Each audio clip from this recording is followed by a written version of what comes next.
जय हिंद दोस्तों, वंदे मातरम। स्त्री 2 के लिए एक बात तो माननी पड़ेगी कि भैया तालियां तो बजती रहनी चाहिए। जिस तरीके की परफॉर्मेंस इस समय ये मूवी मतलब दे रही है हम लोगों को, उसको देखने के बाद में ऐसा लगता है कि यार अगर वाकई में कंटेंट इतना शानदार बने तो हर कोई थिएटर आएगा। मैं आपको जस्ट स्टार्टिंग के लिए एक चीज़ बता देता हूँ। जितना कलेक्शन कल्कि ने हिंदी में पहले दिन निकाला था, जितना कलेक्शन फाइटर ने, जो कि इस साल की बॉलीवुड की हाईएस्ट ग्रॉसिंग मूवी रही थी उसने पहले दिन जितना कलेक्शन निकाला था, इन दोनों ही मूवीज से ज़्यादा कलेक्शन स्त्री 2 ने अपनी रिलीज़ के 6वें दिन निकाला है, दैट टू एक वर्किंग डे पर। मतलब जो ट्यूसडे को कल का जो कलेक्शन निकला है, मैं उसकी बात कर रहा हूँ कि वो कलेक्शन कितना शानदार निकला है कि इन मूवीज़ का जो ओपनिंग डे कलेक्शन था, वो ओपनिंग डे कलेक्शन भी कहीं ना कहीं शर्मा रहा है इसके सामने।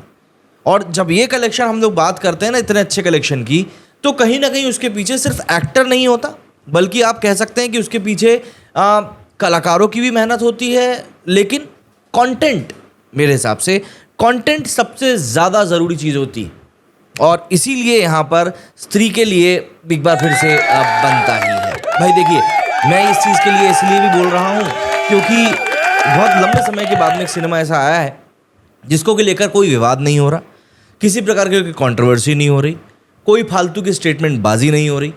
कंप्लीट प्योर सिनेमा की जो हम बात करते हैं, सिर्फ वो हमको यहाँ पर देखने के लिए मिल रहा है। एंड इसीलिए यार तारीफ तो बनती है। श्रद्धा कपूर, राजकुमार राव, पंकज त्रिपाठी, अभिषेक बैनर्जी, अपार शक्ति खुराना, सभी ने बढ़िया काम किया है। यहाँ पर काम को लेकर तो किसी से कोई सवाल है ही नहीं। बट द थिंग इज, जिस तरह की परफॉर्मेंस इन लोगों ने इस मूवी में अच्छे कंटेंट को सपोर्ट करने के लिए दी है, उसके लिए शायद इन लोगों की तारीफ बननी चाहिए, और इसीलिए मज़ा भी आया है। कलेक्शन इस बात की बानगी है कि मूवी लोगों को पसंद आ रही है, इसके अलावा और कुछ कहने की ज़रूरत नहीं है। खेल खेल में और वेदा के मेकर्स को ज़रूर अब इस बात को बैठकर सोचना चाहिए। एंड स्पेशली मैं यहाँ पर बात करूँगा अक्षय कुमार की। उनको सोचना चाहिए कि यार आखिर क्या वो वाकई में अब OTT की तरफ जाने के लिए तैयार हो चुके हैं कि भैया मेरी मूवीज़ OTT पे आकर अगर अच्छा परफॉर्म कर रही है तो मुझे कोई दिक्कत नहीं। अगर वो ऐसा सोच चुके हैं तो फिर तो कुछ बोलने, कुछ सोचने का मतलब ही नहीं है। लेकिन अगर ऐसा नहीं है तो फिर ज़रूर हम लोग इस बारे में कुछ बात कर सकते हैं। लोग तो ये तक बोल रहे हैं कि अक्षय कुमार को 1-2 साल का ब्रेक ले लेना चाहिए और उसके बाद जब वापसी करें तो अच्छे से करें, क्योंकि अक्षय कुमार बहुत उम्दा कलाकार हैं।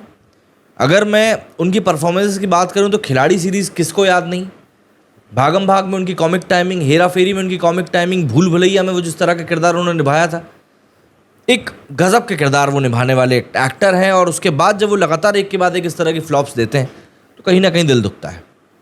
आज स्त्री की अगर हम रिलीज़ की बात करें तो 7वां दिन हो चुका है, और इस मूवी ने जिस तरीके की प्रॉमिस दिखाई है, ऐसा लगता है कि ये मूवी आने वाले दिनों में 500 करोड़ का भी बिजनेस कर सकती है। और मैं आपको लिटरली बता रहा हूँ, इस मूवी में वो पोटेंशियल है कि वो करेगी।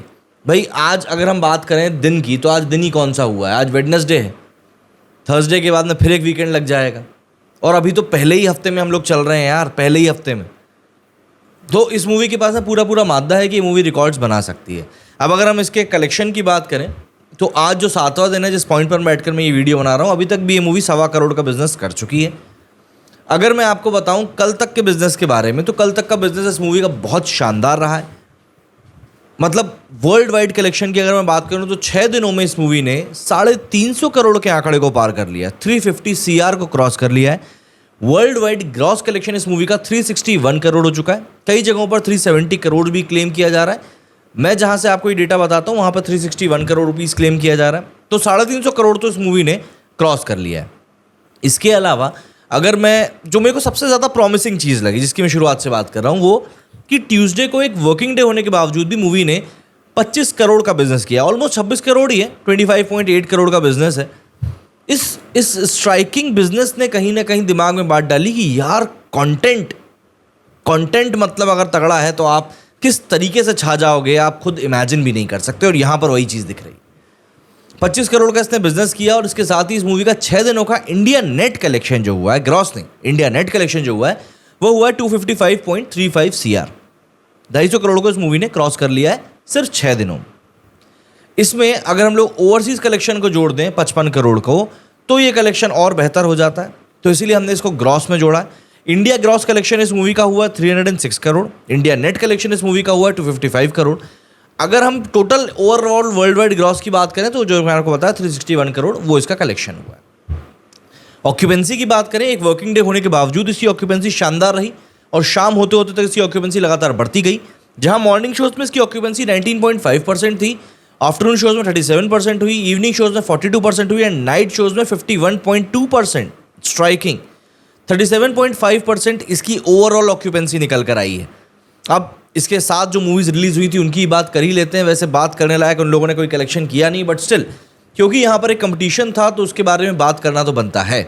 सबसे पहले बात कर लेते हैं खेल खेल में कि अक्षय कुमार की मूवी थी, ज़्यादा इसका बहुत ज़्यादा कोई प्रमोशन हुआ नहीं था। ट्रेलर जब सामने आया तभी अधिकतर लोगों को पता चला कि इस तरह की कोई मूवी आ रही है। नो एंट्री सरीकी इस मूवी को एक संज्ञान दिया गया था कि भाई नो एंट्री टाइप की ये मूवी निकलेगी, आपसी रिश्तों को, मतभेदों को खोलते हुए कॉमिक तरीके से। मूवी देखने वाले लोगों ने बताया कि मूवी बुरी नहीं है, ठीक मूवी है, बेहतर नहीं कह सकते लेकिन अच्छी है। ऐसा नहीं कह सकते कि आपने यार क्या ही बन गया, वो चीज़ नहीं है। तो फिर एक सिंपल सा सवाल जहन में आता है कि फिर खेल खेल में अगर ठीक मूवी है तो ये ठीक ठाक कलेक्शन भी क्यों नहीं निकाल। भाई ऑब्वियस सी बात है, अक्षय कुमार है मूवी में तो बजट तो ज़्यादा हो गई मूवी का। एंड उसके अगेंस्ट में अगर मैं 7 दिनों के कलेक्शन की बात करूं, आज भी इसका जो 8 लाख का कलेक्शन हो चुका है तो भी इस मूवी ने 17 करोड़ का बिजनेस किया है, सिर्फ 17 करोड़ रुपीज़।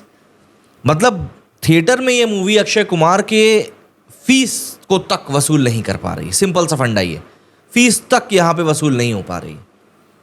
क्या हम इसके लिए क्लैश को जिम्मेदारी दे सकते हैं? बिल्कुल दे सकते हैं। दूसरी बात, स्त्री से इसका क्लैश हुआ है जिसको कि लेकर पब्लिक में हाइप सालों से बनी हुई है। 2018 में इसका जब फर्स्ट पार्ट आया तब से ही बनी हुई है।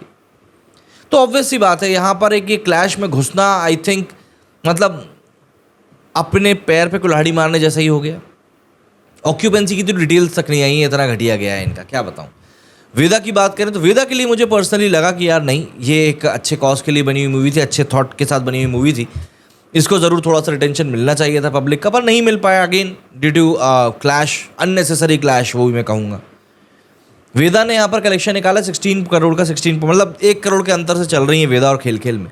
और एक बहुत जेन्युइन सी बात है जो जहन में आती है कि आप देखिए कि एक इंडियन मिडिल क्लास को टारगेट करने वाली जो हमारा सिनेमा है ना, क्या उसके पास में इतना वक्त, इतना पैसा है कि वो 3 बड़ी मूवीज़ को एक हफ्ते में देखे?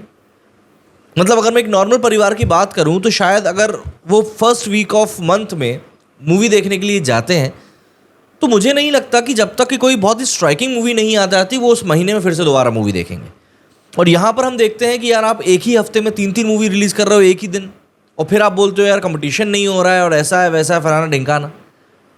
मतलब या तो कोई और झोल है पैसा कमाने का इन लोगों के पास बैकएंड में, या फिर कोई और बात है। सिंपल सा फंडा मुझको ये नज़र आता है। इसके अलावा मुझे समझ में नहीं आता कि एक ही दिन पर 3 मूवी रिलीज़ करने का क्या तुक था। भाई इस फ्राइडे को कौन सी बड़ी मूवी रिलीज़ हो रही है, आप एक हफ्ते डिले से रिलीज़ कर देते, थोड़ा बहुत तो आपको ट्रैक्शन मिलता। खैर जो भी, स्त्री बहुत अच्छा परफॉर्म कर रही है। स्त्री के बारे में इस समय बातें भी चल रही हैं। 350 करोड़ रुपए का इसका already world wide gross collection हो चुका है। उम्मीद की जा रही है कि आने वाले दिनों में ये मूवी 500 करोड़ को बहुत आसानी से क्रॉस कर जाएगी एंड बहुत बड़ा कीर्तिमान होगा ये, ना सिर्फ मैडॉक फिल्म्स के लिए बल्कि श्रद्धा कपूर, राजकुमार राव, पंकज त्रिपाठी, अभिषेक बैनर्जी, इन सब के लिए। एंड मैडॉक फिल्म्स ने अभी एक और अपनी मूवी का अनाउंसमेंट किया है, टीज़र रिलीज़ किया है छावा का, जिसमें कि विकी कौशल नेवर सीन अवतार में दिखाई दे रहे हैं। एक ऐसे अवतार में मतलब जिसको देखकर आपको वाकई में लगेगा कि यार he is a versatile actor. Comment करके ज़रूर बताइएगा आप लोगों का क्या कहना है इस बारे में।